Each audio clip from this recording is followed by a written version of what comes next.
Welcome to BookWell. Your profit and loss is the heartbeat of your business and the key to staying ATO compliant. Let's head over to Reports and click Profit and Loss to get started. First, let's switch to Cash Basis.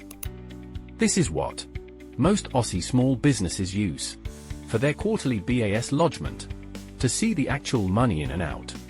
Switch back to Accrual to see your true business performance. It tracks your income when invoiced, giving you a clear view of your actual profitability.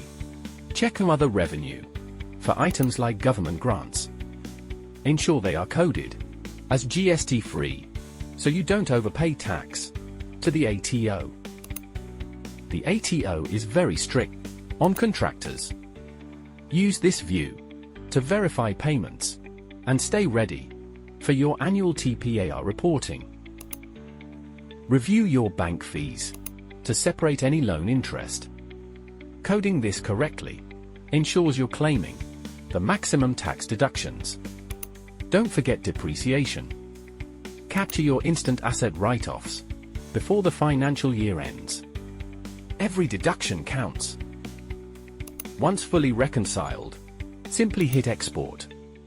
Send a clean, accurate report to your accountant or tax agent in seconds. Easy as. BookWell, your partner in Aussie business compliance. BookWell, live better.